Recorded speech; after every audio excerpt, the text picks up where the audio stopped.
Hey, what's going on everyone? Dennis here, EDC for Fun. Thanks for checking out the video. As 2023 draws to a close, I wanted to share with you guys my top 10 folding knives.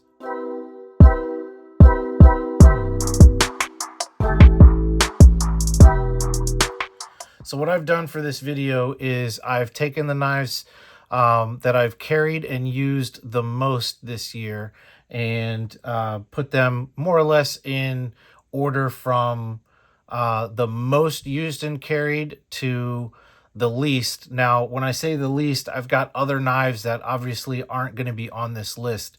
So even the first one on this list, I've used and carried a bunch, just not as much as the last one that we're going to take a look at. So with that being said, first up is going to be my EMP EDC Nimble X. And this guy is a holdover from last year. I just can't look at this knife without picking it up and putting it in my pocket, or at least giving it a few flicks because it is so fun to deploy. We've got an excellent opening hole, and this guy has got this beautiful top flipper, works so well as his back flipper. Every form of deployment on this knife works excellent. It's a frame lock. It's got excellent action running on bearings. Got this really cool pocket clip, beautiful titanium frag scales, and this guy just looks awesome with this satin finished M390 blade on there. I've reprofiled it to 17 degrees per side. It just slices so good. So yeah, like I said, this knife, if I even so much as look at it, I've got to play with it or put it in my pocket and carry it for the day because it's such a joy on so many different levels. So that's going to be my first most carried, most used on this list. Next up is going to be the Spyderco Smock. And this guy's rocking these titanium frag scales from Maton Boss, as well as a titanium milled clip from Maton Boss. I've got Knives Plus titanium hardware in here, which converted it to all T8 except for the pocket clip, but at least that way everything else is T8, which is really nice. Got a beautiful satin finished hollow ground blade on this sheep's foot kind of style blade with an opening hole. Got the button lock with a back flipper, and this guy is just a solid knife. It cuts extremely well. It carries very well in pocket, very thin profile, and is just a lot of knife in a very nice manageable package. Looks really cool, super fun and fidgety, and this guy is definitely a Hall of Famer. Next up is going to be a knife that is low-key one of my favorite knives of all time. I don't talk about this knife a ton. I've never done a review on it. It's made a couple appearances here and there, especially in some shorts, but this is probably the sliciest knife I have. This is the Luft Concepts Avant, and it's got this hollow ground M390 blade with this beautiful belly on there. This guy just slices so good, especially after I reprofiled it at 15 degrees per side, and it is just awesome. There's so many things I like about this knife, one of them being this flipper tab here, which disappears after you deploy it. Boom, it's gone. So you don't have that flipper tab poking out. Very comfortable to use. Got a beautiful thumb ramp on there with no jimping. It's also got a crown spine, which is very comfortable. Looks really cool. It's got these micarta scales, titanium hardware, including the liners inside are titanium. This is a full-size knife that only weighs 3 ounces. And it is just an excellent part of my rotation. I love carrying this guy. Anytime I take a trip away from home, assuming I'm not already carrying this, then I throw this guy in a bag because I love having it around. It's just so lightweight for the size, and it's just super fun to deploy as well as to cut. Like I said, it's super slicey, and this is, you know, definitely one of my favorite knives of all time. Next up is going to be the newest edition. This is my Tucson TS319, and even though I only got this guy about a month ago, I freaking love it. It has dominated my pocket ever since I've gotten it. It's got a 14C28 blade with this excellent opening hole on there. It's got these titanium, very dark titanium handles with burlap micarta inlays. inset liners, which is just done really, really well. Titanium milled clip on there. And this guy is just so comfortable. It looks really cool. It's a CM Designs, Colin Mason Pierre, who's one of my favorite designers. And man, this thing, it cuts great and it looks good doing it. And this is definitely a welcome addition to my collection. I love this knife and I'm really happy that I have it, and I will continue to get a lot of use and enjoyment out of this guy. Next up is a knife with a similar story. This is the DVO Growler.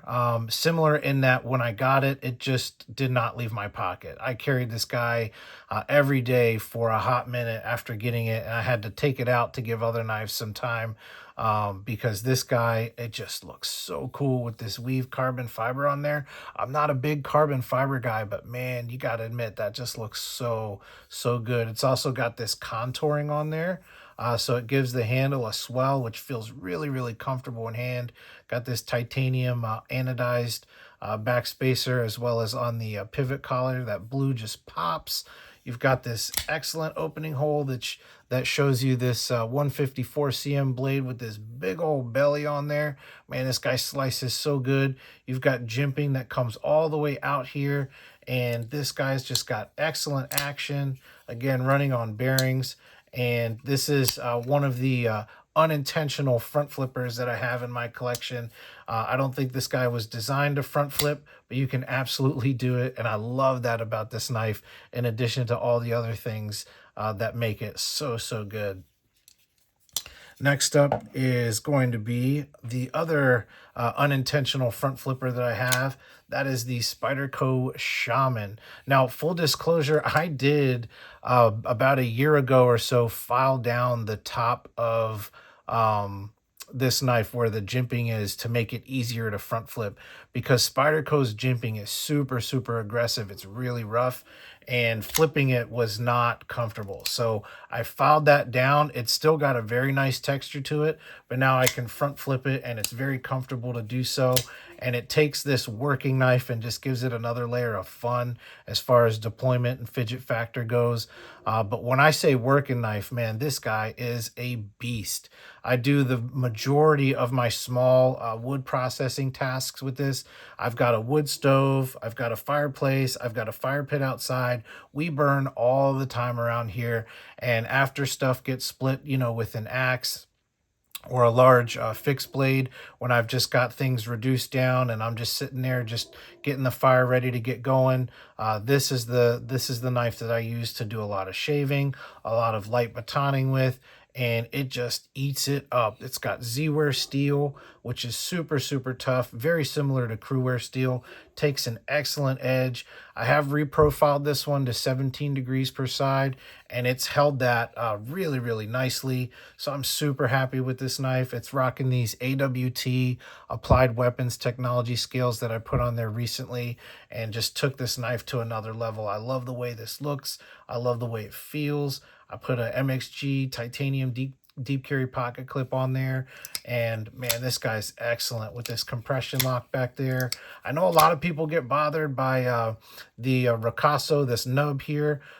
It doesn't bother me. I think this thing is an excellent fidget knife as well as a worker, and I'm really excited to have this in my collection for, you know, the last couple years or whatever that I've had it. It's just done so much work, and I don't like, you know, leaving home without it. This is another knife. If I'm going on a trip, especially if I'm camping or hiking, this guy's coming with me.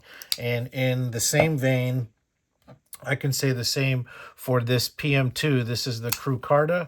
And this is by far my favorite knife to take hiking with me. It's got a thinner, slimmer profile than the Shaman. Got a thinner blade on there. It's a little bit lighter weight. And I just absolutely love having this guy with crew-wear steel, reprofiled, 17 degrees per side. This thing slices like a freaking demon. And just looks really cool. Feels really cool. It's a PM2, so you know it's just made to just work. I put this acid etch stonewash clip on there, which came off of another knife, my Para 3 that Knives Plus had customized. So I yoinked it off of there and put it on here, and it's lived here ever since. And I just think it looks so cool. This is one of my favorite knives of all time. Another one of my favorite knives of all time, gets a ton of pocket time. I don't leave home without it. This is my X2, and it's rocking these AWT scales that I put on there recently, just like my Shaman. And it took this knife to a whole nother level. I absolutely love the X2. This is definitely one of my knife for life kind of knives.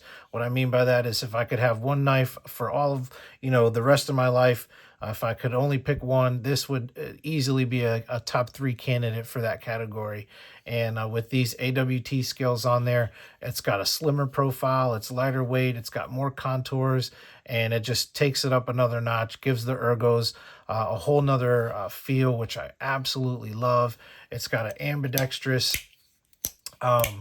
lock on there with this ball cage lock, which this one is titanium from Flytanium. Also got a titanium MXG deep carry clip on there. A 20 CV blade. I've sharpened it a couple times. I love Spyderco's 20 CV. I did not reprofile this one. I kept it around 18 degrees or whatever the factory is for the Manix on this one from Spyderco, and it's just performed so well. I love this knife to death. All right, we got 2 more. And second to last is going to be the knife that surprised me the most. This is the O-Knife Robotu. I was late to the Robotu game. They're on the Robotu 3. They might even have another one or some other variants out there. But this year I got the Robotu 2, and it blew me away.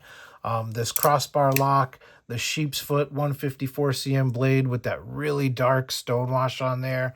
The black micarta scales, the loop over deep carry pocket clip. There's just so much to like about this guy. The little anodizing they did on the thumb studs as well as around the pivot collar. This thing is just super cool and slices really well. I've got a ton of use with this thing, and I haven't sharpened it yet. I've stropped it a bunch. It's responded really well to stropping, so that's really cool, and it's just super comfortable. And this is a knife that is basically patterned. If you're familiar with the Kaiser Drop Bear, it's basically the same thing except with a sheep's foot instead of a drop point, and it doesn't have the clutch lock, so I can't adjust the Omega springs. But to be honest, I'm happy with the way the Omega springs came out of box with this one. I'm sure if I played around with clutch lock, I could probably find settings that I prefer, but I have no problems with the way this one came. And this knife has just gotten so much pocket time, it's crazy.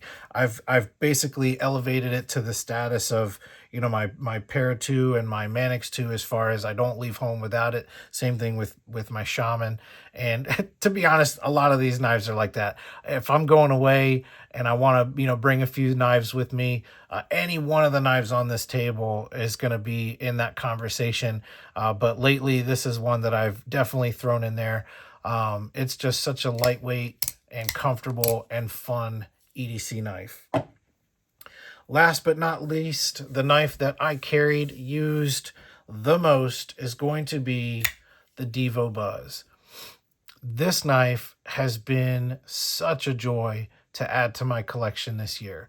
It's got an excellent hollow grind on here, 20 CV steel, wicked looking Buzz Cliff blade, they call it. It's basically a modified sheep's foot, Warncliffe kind of thing. Contoured titanium scales, inset liners, all titanium hardware, all T8. Excellent relief here on the lock bar, and my favorite is the Buzz flipper that they've got on here. And the way they did this guy with that radius and the jimping on there, it is just excellent to do that knuck roll, which is my favorite way to do a front flipper. I just stick my finger over there and just let it fly, man, and that guy just flies out of there. The detent on this guy is excellent. The feel in hand, the ergos is extremely comfortable. In and out of pocket is super easy. Very comfortable to carry this knife. And then in use, just no hot spots, just amazingly comfortable and slices extremely well with that hollow grind blade on there.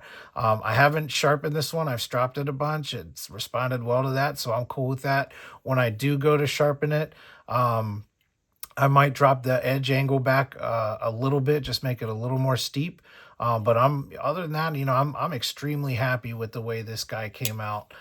Excellent hole for deployment, and this is by far for 2023 the knife that I've used, carried, and most of all enjoyed the most. And for me, that's really what it's about. I'm always going to carry a pocket knife. I want a knife that is not only going to be functional, but a knife that is going to be fun. And this knife, as well as the other ones on here, absolutely embody that philosophy. So with that being said, guys, let me know in the comments, what are some of your favorite knives for 2023? Leave me a like as well. Subscribe if you're not already. Thank you so much for checking out the video. I hope 2023 was a good year for you. I'm looking forward to 2024. And I want to thank you guys for stopping by, checking out the video. Other than that, God bless you. Have a fantastic day. See ya.